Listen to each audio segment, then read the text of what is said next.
Bom dia a todos, bem-vindos ao webinar Denúncia Anónima, Admissibilidade e Perigos, uma iniciativa em colaboração entre a Incentea e a DCM Littler.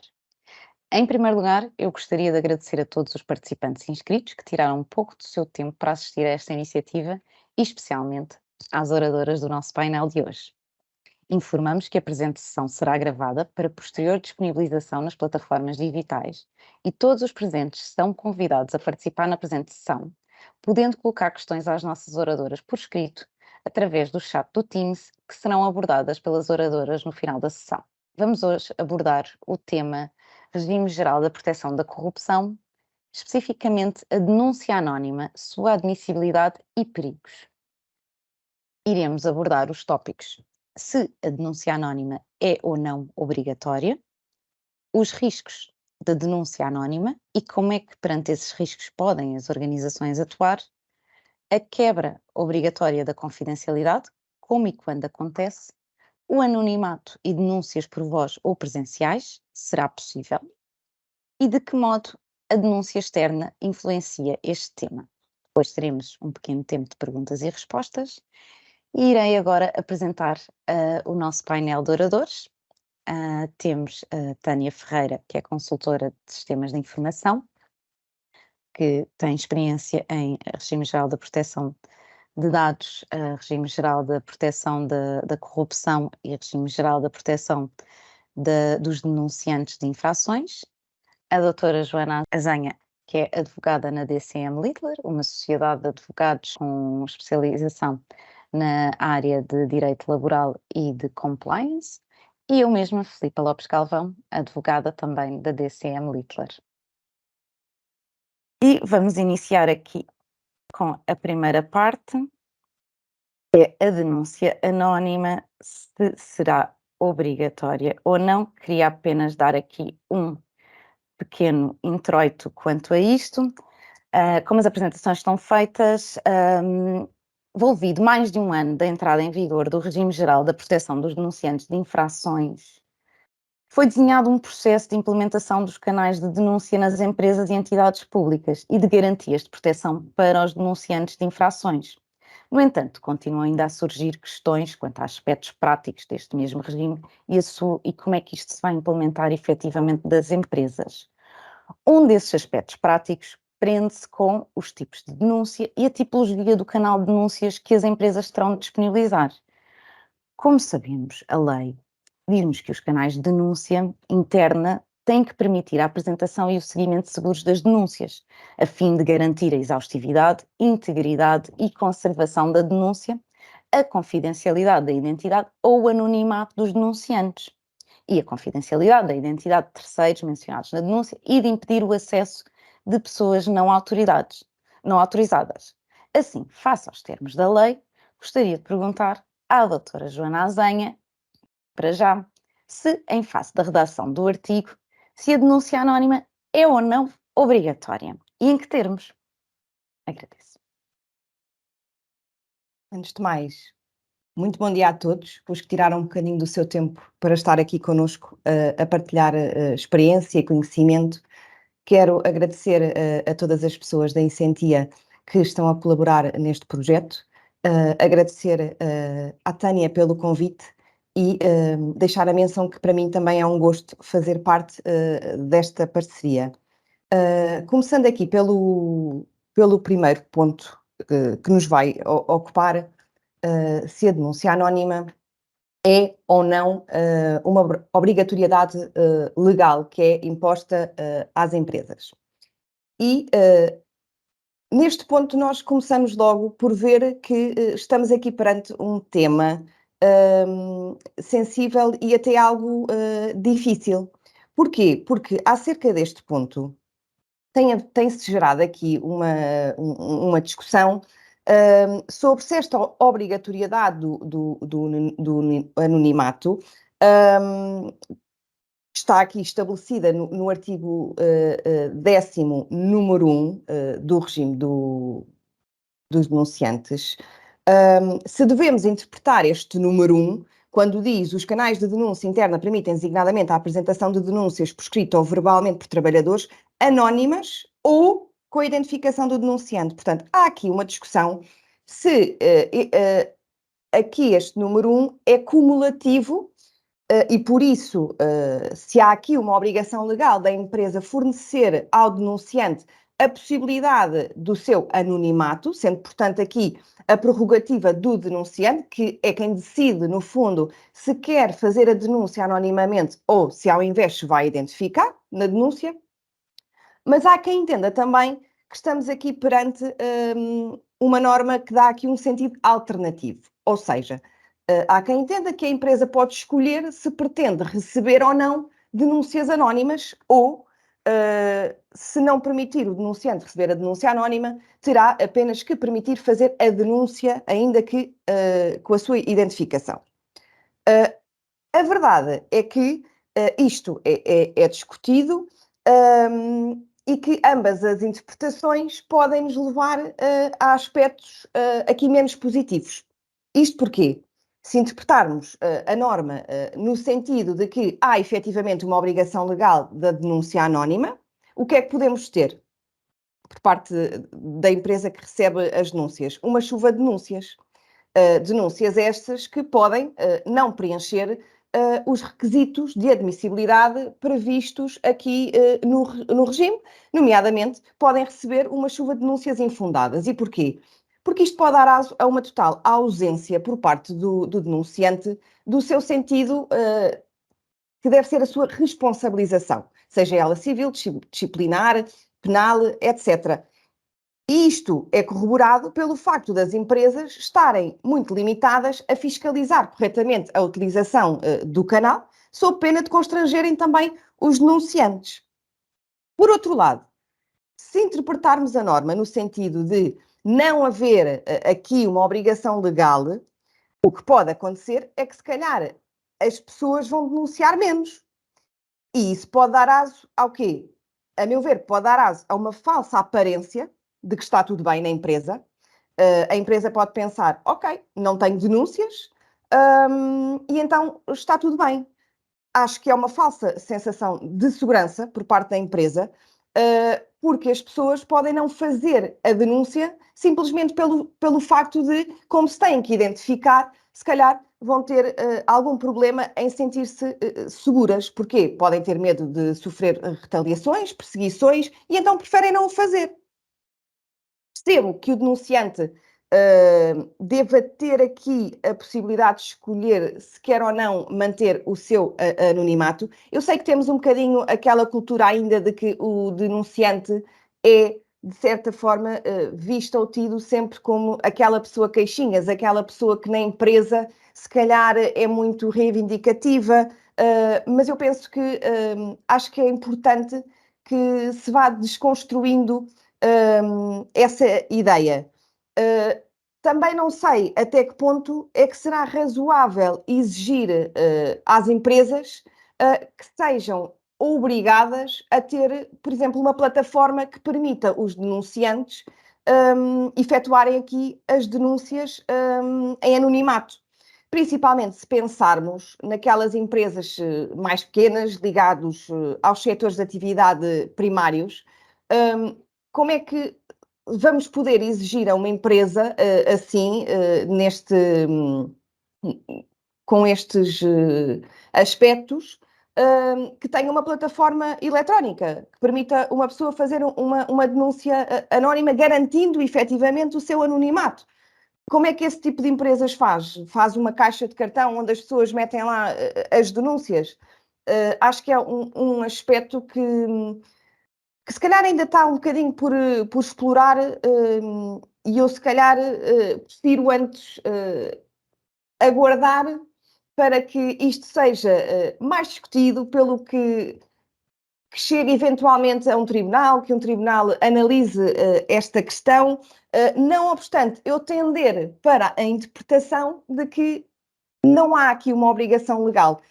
Até porque se formos aqui ao artigo 27, que estabelece aqui as contornações, voltamos a ter exatamente o mesmo problema. A lei, no 27, número 3, a linha D, também dá aqui a sensação de que há aqui uma alternatividade, porque voltamos a ter aqui um ou anónimo ou através de identificação, mas acho que isto fica um bocadinho na interpretação de cada um e teremos mesmo que aguardar aqui ou por esclarecimentos quanto à interpretação que deve ser dada a esta questão ou por decisões judiciais que venham a abordar esta questão.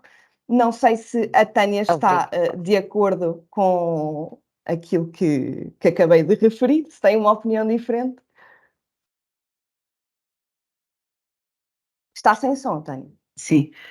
Em primeiro lugar, queria dar o meu obrigado aqui assim também à DCM e a toda a gente que tirou assim, um bocadinho do seu tempo para nos ouvir falar sobre este tema, que é de facto muito interessante e muito haverá a dizer sobre ele. No entanto, eu não estou muito de acordo. E não estou de acordo porquê? Porque a nossa lei não apareceu sozinha. A nossa lei deriva de uma diretiva comunitária e a diretiva comunitária deverá ser sempre vista como o padrão mínimo, ela própria se afirma como tal, como sendo o padrão mínimo daquilo que a nossa lei deveria implementar. E tudo bem, a nossa lei fez muito um copy-paste e eu creio que a nossa lei será revista provavelmente num futuro não muito imediato, mas que beneficiará de alguma revisão. Então, o que é que a diretiva nos diz? No seu artigo 6º, no número 2, diz que as entidades jurídicas do setor privado ou público e as autoridades competentes são obrigadas a aceitar e dar seguimento a denúncias anónimas sobre violações.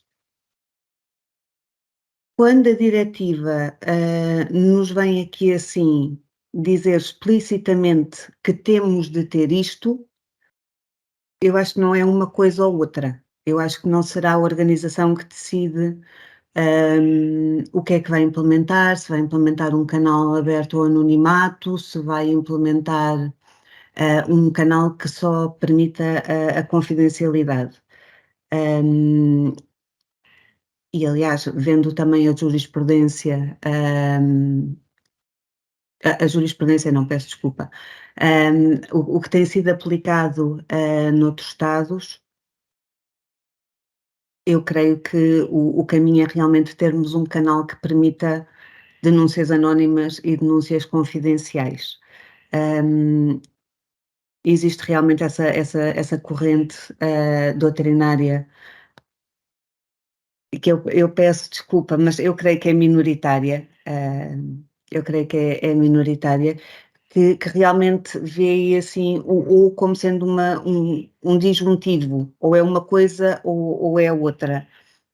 Eu, no entanto, digo, quando se lança uma denúncia, lança-se uma denúncia anónima ou lança-se uma denúncia confidencial.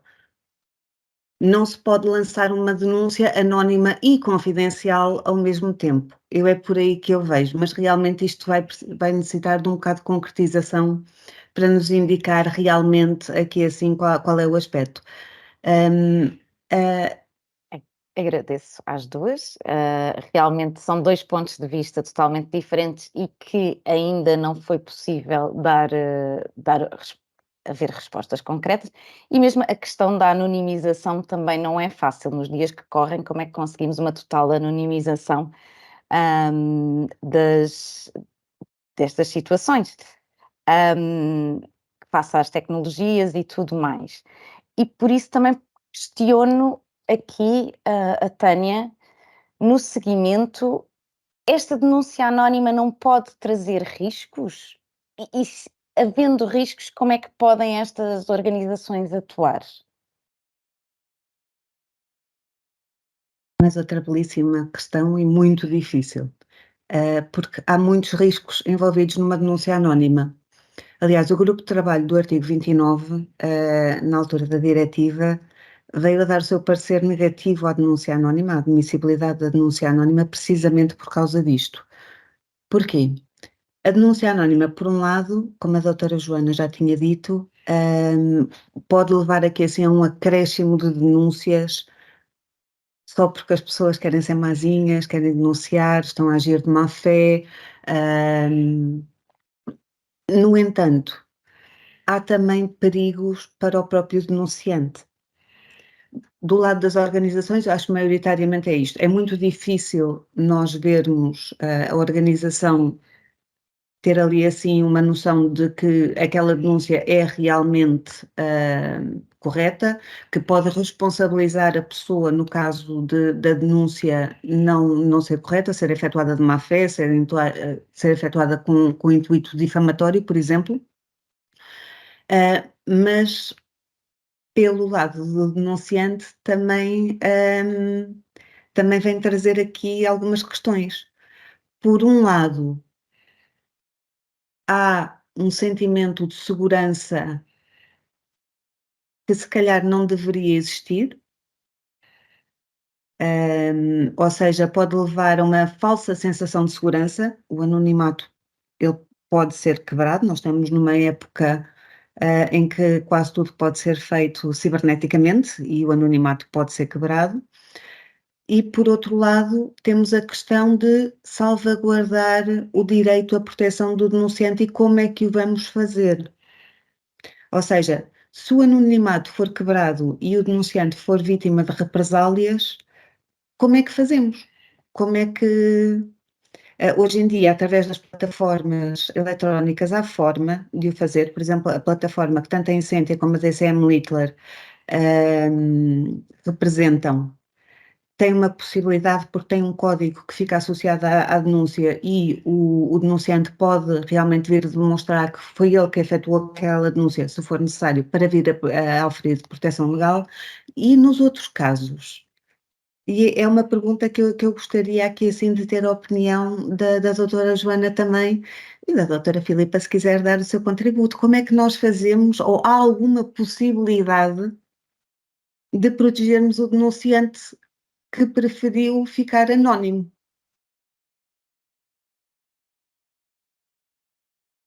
Eu, quanto a este tema, gostaria, se calhar, aqui de referir um ponto que me parece muito importante, desde logo para evitar aqui os riscos das denúncias anónimas. Porque eu acho que deve haver aqui uma preocupação do lado da empresa em, se calhar, apostar. Já dizia o ditado, mais vale prevenir do que remediar, não é? E então eu acho que a empresa deveria de apostar num trabalho, se calhar mais preventivo, não é? E se calhar deveriam apostar na boa construção dos canais de denúncias internos, tendo um canal de denúncias sólido. E como é que isto é possível? É possível se a empresa parametrizar as suas próprias plataformas, onde são feitas as denúncias, e sensibilizar os trabalhadores através, nomeadamente, de formação profissional, de formação no domínio da ética, porque é muito importante nós conseguirmos educar e culturalizar e formar as pessoas sobre este tema. Se formos também ao Código do Trabalho, e isto mais numa dinâmica laboral, cada um puxa a brasa à sua sardinha, existem também alguns instrumentos que podem ser importantes. Podemos ter aqui o caso de se poder fazer um procedimento prévio de inquérito, que nos permite aqui avaliar o quando, como e o quando e as circunstâncias das infrações disciplinares, o próprio procedimento disciplinar, mas também há ainda outros instrumentos que permitem também fazer chegar a informação aos trabalhadores, como o poder regulamentar, o emitir regulamentos, o elaborar códigos, poderão aqui também ser muito importantes para fazer com que o canal seja um instrumento, acima de tudo, sério e sujeito aqui a uma ideia de uma grande responsabilidade também por parte do denunciante. E eu acho que aqui o trabalho preventivo, a meu ver, poderá ser aqui dos mais importantes a este nível, para evitar estes riscos da denúncia anónima. Agradeço, Joana. Realmente não é fácil e nós temos falado entre nós quanto à questão da sensibilização dos denunciantes, ou seja, ter um manual ou algo a informar. Se vocês forem denunciantes, vocês se identificarem, estão ao abrigo da proteção, os anónimos estão ao abrigo da proteção, mas se nós não conseguimos identificar, essa proteção acaba por ser apenas formal, não é uma proteção material porque não é possível identificar. Exato. Claro que no final do dia, isto nós discutíamos nas PMEs, a identificação acaba por acontecer facilmente são poucas pessoas, conhecem-se bem, conhecem a maneira de falar, a maneira de escrever, às vezes não é assim tão difícil. Mas focar na questão de, ainda que não seja anónimo, há uma confidencialidade que vos protege. Este regime é para proteger o denunciante. Portanto, se calhar o anonimato não será necessário, mas, caso optem pelo mesmo, poderão fazê-lo. Mas aqui chega a questão da confidencialidade. Ou seja, ainda que não haja anonimato, a proteção da confidencialidade é pedra basilar neste regime. Pelo que questiono, quando é que pode acontecer esta quebra de confidencialidade? Como e quando é que isto pode suceder?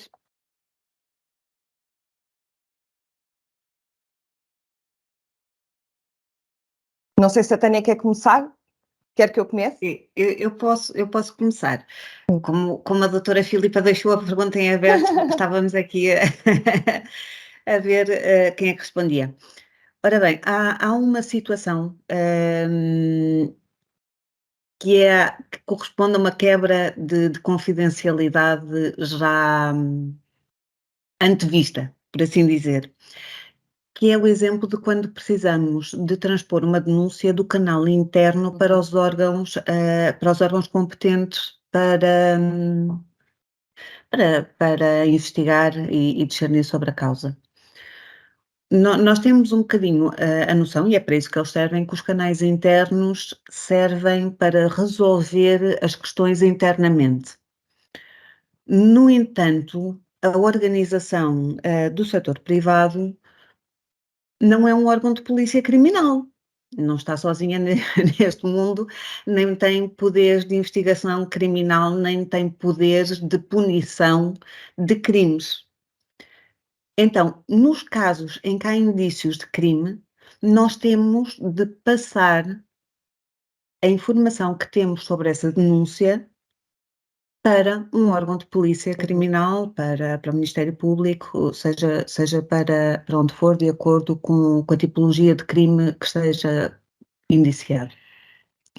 E quando isto acontece, logicamente que vai haver uma quebra de confidencialidade, porque confidencialidade implica que apenas quem está dentro do canal de denúncia interno tenha conhecimento de quem é aquela pessoa. E quando nós vamos passar para fora, vamos quebrar essa confidencialidade porque vamos ter de dar acesso a essa identificação a quem for tratar da causa externamente. E realmente eu acho que é a única, poderá haver outra, mas acho que é das únicas situações em que esta confidencialidade poderá ser quebrada, está prevista ser quebrada, sem haver qualquer tipo de contraordenação que possa ser imputável à organização. Mas creio que poderá haver outra, por exemplo, no caso dos procedimentos disciplinares que resultem de denúncias de má-fé com caráter difamatório, mas será muito difícil.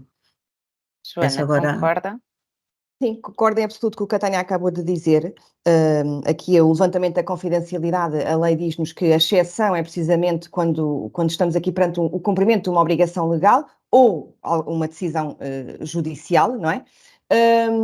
Tenho uma dúvida relativamente aqui a esta matéria do levantamento, que é como é que, porque o regime obriga a que haja uma comunicação ao denunciante a explicar que vai ser levantada a confidencialidade e os motivos que levam ao levantamento dessa mesma confidencialidade. A minha dúvida é, numa denúncia anónima, como é que a empresa consegue cumprir isso, não é? Porque das duas uma, ou o denunciante, quando faz a denúncia anónima, deixa algum ponto de contacto, e aí teremos que ter em atenção qual é que vai ser aí o ponto de contacto, porque imaginem que ele deixa um e-mail. Não sei até que ponto é que através de um e-mail não poderá haver aqui alguma identificação. Portanto, eu não consigo Existe. articular muito bem entre o levantamento da confidencialidade e esta obrigatoriedade de comunicação. Tenho dúvidas aqui no caso da denúncia anónima. Como é que isto se faz? Doutora Joana, isso aí eu posso clarificar um bocadinho. Para já, eu acho que quem relaciona denúncias anónimas com endereços de e-mail vive num mundo de sonho, quase. Não Sim. é possível. Um e-mail É registra um impossível. IP e assim que nós temos acesso a um IP, temos acesso a uma A tudo. identidade. Não é. Mas por isso é que eu acho realmente a única forma de cumprirmos bem aqui assim os requisitos legais é a implementação de uma plataforma. E eu sei que isto importa custos para as organizações e que às vezes, de acordo com a tipologia da organização, podem ser custos que não sejam vistos com muito bons olhos, mas eu acho que é realmente a única forma de o fazer. E porquê? Porque quando submetem uma denúncia anónima, uma plataforma normalmente gera um código de identificação para que o denunciante possa voltar a entrar em contacto com a plataforma e com aquilo que a equipa de gestão do outro lado do canal de denúncia tem a dizer ou tem a perguntar.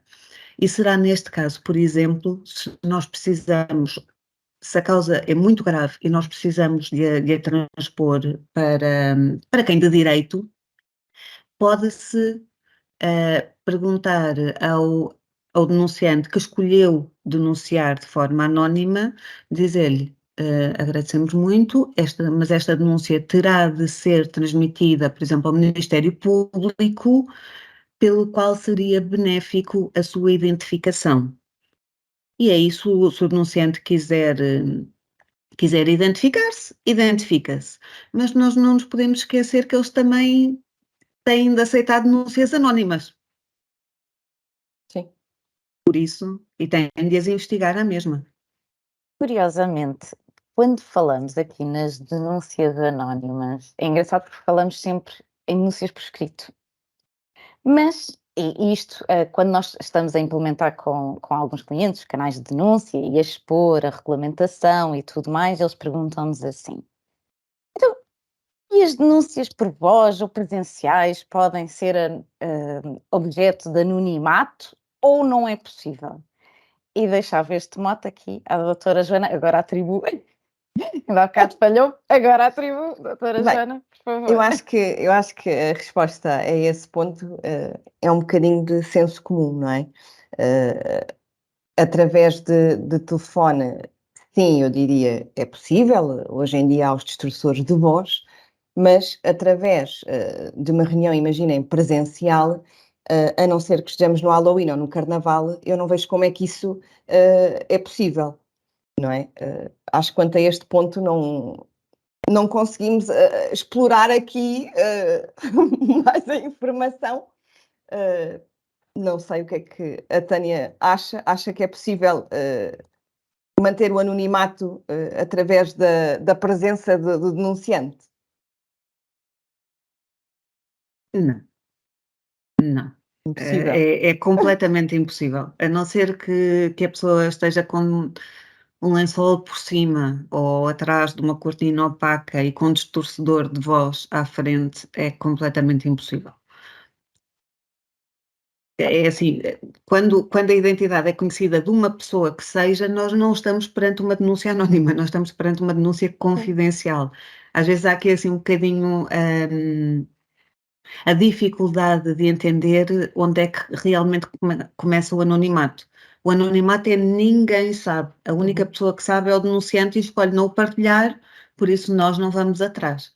Eu acho que o exemplo mais flagrante do anonimato era antigamente alguém que deixa um papel escrito em computador na mesa de alguém. Não se sabe quem o fez, é impossível identificar, podemos ter as nossas desconfianças, mas no final do dia não sabemos concretamente quem é que o fez. Depende. Então, se tivermos uma câmara de CCTV ali assim no escritório, nós vemos quem é que passou nos corredores. Exatamente, sim, sim, sim, sim, sim. Hoje em dia o verdadeiro anonimato é muito, muito difícil. É verdade, nos dias que correm é muito complicado manter o anonimato e já há formas, pronto, de identificar impressoras, com as câmaras, com as localizações dos telemóveis, já é mais difícil permanecer anónimo. Mas agora, avançando aqui para o nosso último ponto, dado que concluímos que as denúncias presidenciais não poderão ser objeto de anonimato, existe aqui a lei estabelece os tipos de denúncia, que poderá ser interno, temos os canais internos, mas que há a possibilidade de tais denúncias serem feitas externamente. Agora, eu, perante entidades externas, agora a minha pergunta é: de que modo é que a denúncia externa influencia este tema da denúncia anónima? Tânia, se me puder aqui dar uma ajudinha, eu agradecia. Ora bem, como eu acabei por pegar nisso logo no início, as denúncias anónimas também são obrigatórias de ser recebidas e tratadas também através de denúncias externas. Eu não sei se acham que beneficiaria aqui de algum contexto, qual é a diferença entre uma denúncia através de um canal interno ou de um canal externo, porque eu acho que Penso também há que aqui assim será um bocadinho de confusão sobre isso, penso que será sempre de enquadrar, sim, sim. certo? Então, um canal, fazendo a coisa de uma forma muito linear, muito simples, um canal interno de denúncias é o canal da própria organização para que as coisas sejam resolvidas internamente. Um canal externo são canais de entidades públicas que normalmente têm a premissa de poderem decidir sobre alguma coisa. São canais, por exemplo, dos municípios, são canais do Banco de Portugal, são canais do Ministério Público, há um elenco de entidades que são obrigadas a promover e a proporcionar estes canais externos de denúncia. Ou seja, quem tem a capacidade de averiguar e sancionar é um canal externo. Quando é para decidirmos a coisa internamente, é um canal interno. E muitas vezes há aqui assim, ou pelo menos eu noto um bocado, a confusão entre eu tenho um canal interno e abri este canal interno a denúncias de pessoas externas à organização, tal como sejam, por exemplo, fornecedores ou prestadores de serviço, logo são denúncias externas. Não são denúncias internas à mesma. São denúncias internas por pessoas externas.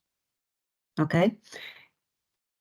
Então, se estivermos a falar de denúncias externas, o anonimato vai-se proceder exatamente da mesma forma. Temos aqui, assim, se calhar, uma pequena questão, que é quando estamos a falar de denúncias a canais externos, nós estamos a falar de denúncias já normalmente de uma gravidade um bocado mais marcada. Quando isto acontece, será que deveríamos admitir o anonimato?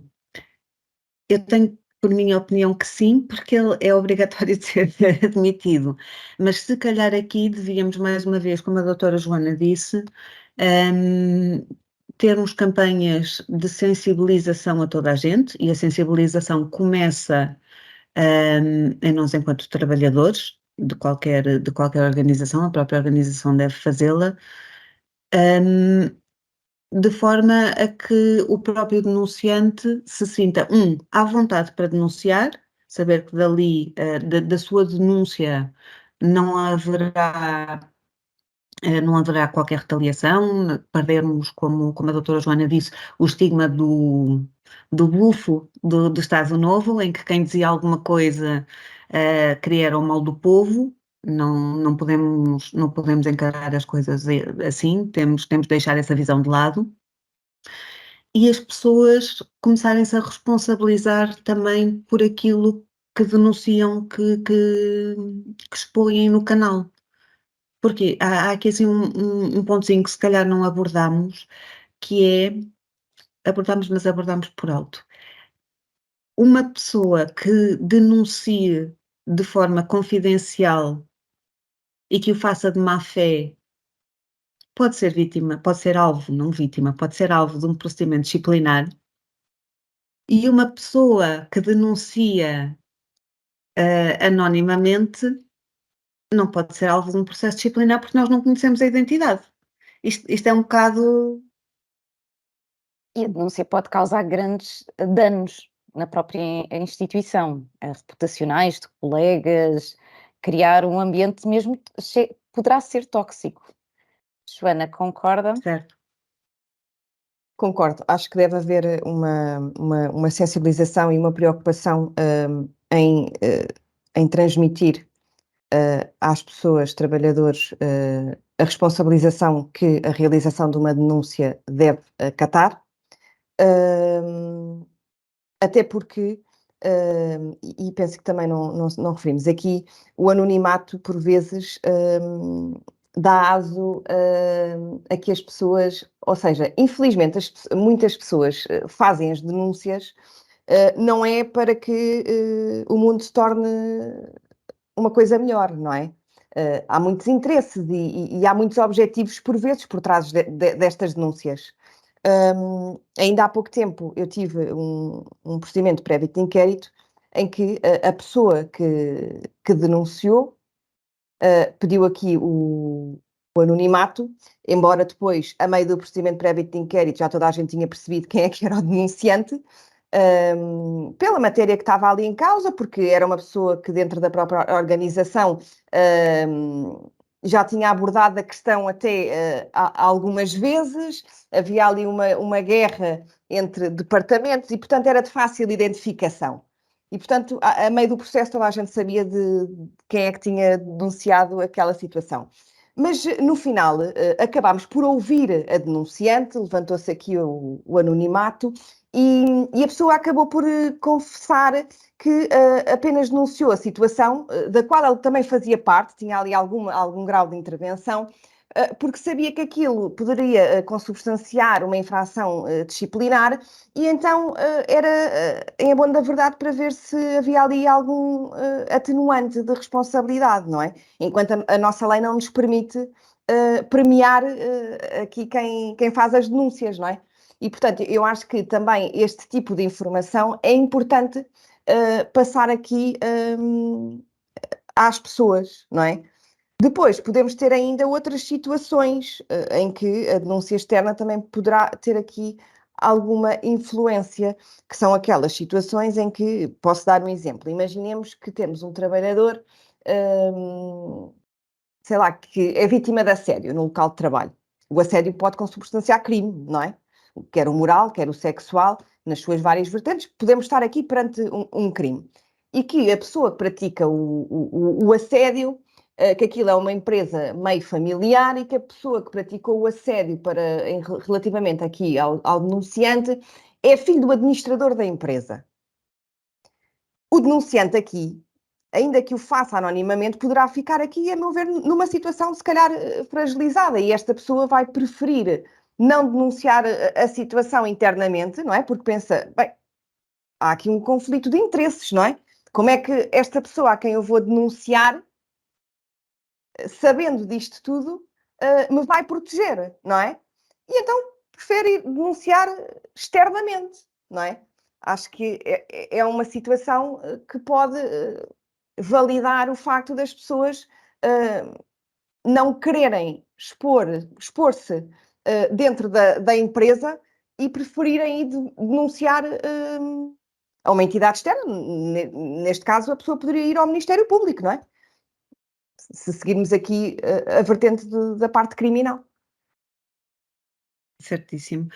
Mas é um belíssimo exemplo de quando o anonimato deveria ser utilizado num canal interno, Uhum. mas no canal externo, se calhar já uma denúncia identificada, não há qualquer risco de retaliação. Sim. E até porque o denunciante, nesse caso, sente que está mais bem protegido, não é? Porque não há esse risco de perseguição, de retaliação no seu ambiente de trabalho do que se denunciar uma situação destas internamente, não é? É realmente, ou seja, vivemos também numa teia empresarial que muitas das vezes é pequenina, temos empresas familiares que depois uma pessoa pode dizer, ok, estão vinculados pela confidencialidade, mas na prática haverá verdadeira confidencialidade? Haverá verdadeira proteção? As próprias pessoas podem não acreditar muito nisso, sabendo o ambiente, porque lá está, quem vive dentro de casa é que sabe o que é que está lá dentro, não é?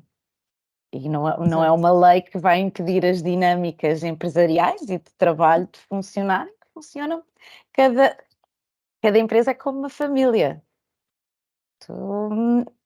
Tem as suas dinâmicas próprias, as suas zangas, as suas alegrias e, por mais que a lei diga a confidencialidade tem que ser mantida, vocês estão protegidos, eles dizem assim: pois, mas eu não estou assim tão protegido, e daí confiar mais nos canais externos em que nem preciso de manter o meu anonimato. Eu vejo que, não sei se os nossos participantes, nós já estamos aqui a chegar ao final da nossa sessão, não sei se querem colocar algumas questões através do chat, teríamos todo o gosto em abordá-las e em falar sobre elas. A denúncia anónima, lá está. Eu acho interessantíssimo que, no fundo, eu não sei se é possível sem ser através das plataformas, tal como a Tânia falaria, plataformas previstas para o tema, se era possível mesmo ter aqui a situação do anónimo, da questão anónima, lá está, por outros meios que não seja uma plataforma. Eu verifico que existe aqui uma participante que quer colocar uma questão, eu ia-lhe pedir para escrever ou no perguntas e respostas ou no próprio chat. Exatamente. Então pergunta-nos aqui a senhora Wanda, que entidades é que devem ter canais externos de denúncia? Punha aqui a questão para a Tânia, penso que ainda há bocado começámos com a Joana, portanto a Tânia, se não estou equivocada. Que entidades é que são obrigadas a ter canais de denúncia externo? Externos. Exatamente. Ok. Então, a resposta vem no artigo 12º, da Lei 93, e eu vou literalmente ler, tenho o artigo aqui à minha frente. O Ministério Público, os órgãos de polícia criminal, o Banco de Portugal, as autoridades administrativas independentes, os institutos públicos, as inspeções gerais e entidades equiparadas e outros serviços da administração direta do Estado dotados de autonomia administrativa, as autarquias locais e as associações públicas. Aqui dentro está realmente 60% de Portugal? quase, mas pelo menos todos os órgãos que podem inspecionar, podem de alguma forma contra a ordem, promover Sancionar a e aplicação de, fiscalizar a ANSR sim também. também se encontra nesse leque. Será obrigada a ter um canal de denúncia externo para permitir as denúncias por parte dos denunciantes que não considerem que o canal interno seja suficiente. Temos aqui assim um pontozinho engraçado.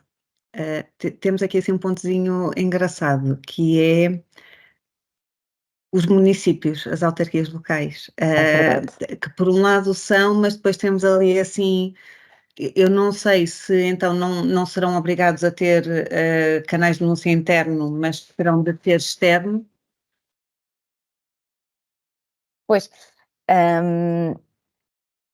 refere-se a senhora Wanda Mendes, que já tiveram, a ANSR já tiveram um canal de denúncias e só havia denúncias que não estavam dentro do escopo da Lei 93. Ou seja, temos aquele elenco de temas objeto de denúncia E agora a questão que coloco é: se não estiver neste escopo, deixa de ter proteção?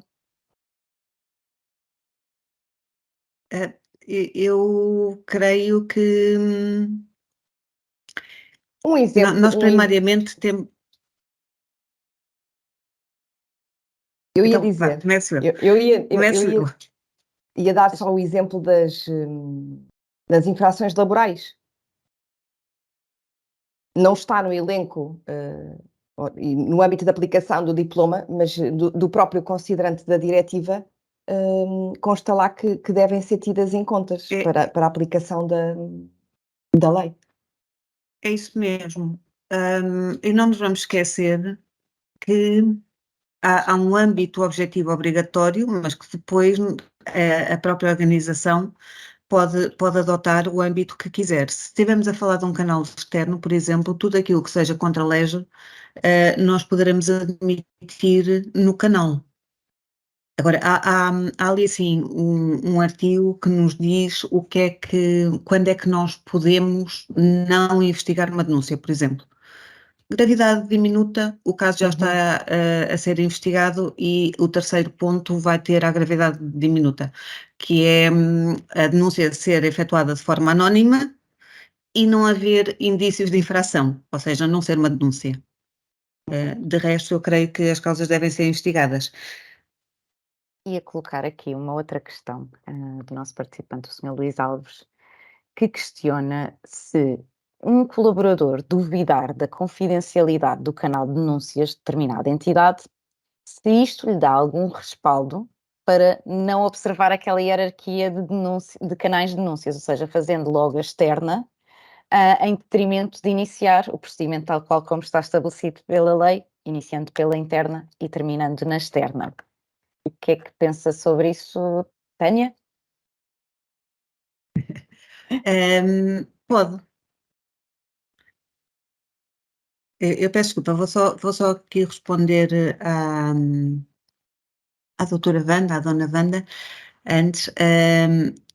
Eu não disse que se a denúncia é anónima, se for anónima, não temos de investigar. Muito pelo contrário, eu comecei a dizer claramente o contrário.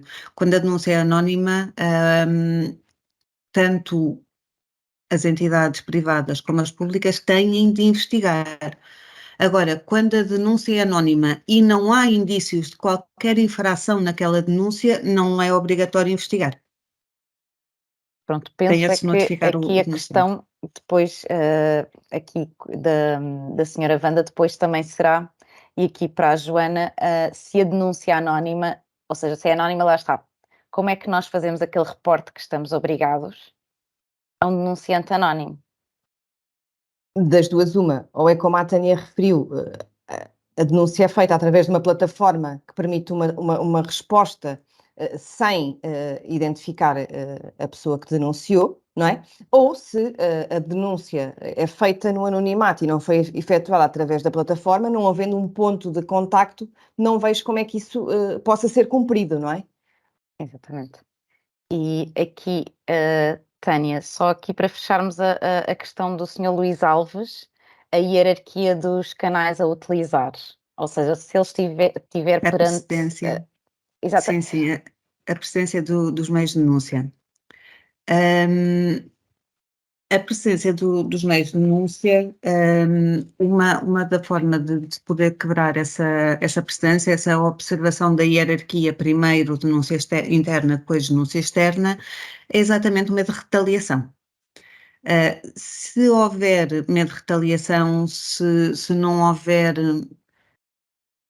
vai depender um bocadinho, se a matéria da denúncia, por exemplo, não for punível com coima ou pena de multa, eu acho que é 50.000 euros, deverá ser observada a hierarquia à mesma. A quebra da confidencialidade diretamente pode-se arguir que se eles quebram a confidencialidade é porque estão a pensar em retaliação. Se estão a pensar em retaliação, o denunciante tem medo, o denunciante poderá arguir que diretamente vai a um canal externo por causa disso. Mas tem que ter um medo fundado, ou seja, tem que É. haver aqui pelo menos Eu não sei se alguma esta fundamentação. eu não sei se esta, por exemplo, já houve um caso de quebra de confidencialidade na organização, não serve exatamente de fundamentação para que o denunciante possa arguir que recorreu ao canal de denúncia externo justificadamente. Pois é. Agora aqui só na continuidade daquela questão de como é que pedimos mais informação a um denunciante anónimo, ou como é que fazemos o prosseguimento dos autos num denunciante anónimo, como é que isto acaba? Não conseguimos chegar à pessoa, arquiva-se, não se arquiva.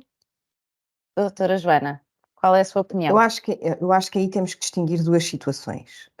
Uma coisa é a empresa receber a denúncia ter algum fundamento, indicar aqui as pessoas que integram aqui as infrações e eu ter alguns elementos para fazer um processo de inquérito para investigar, não é?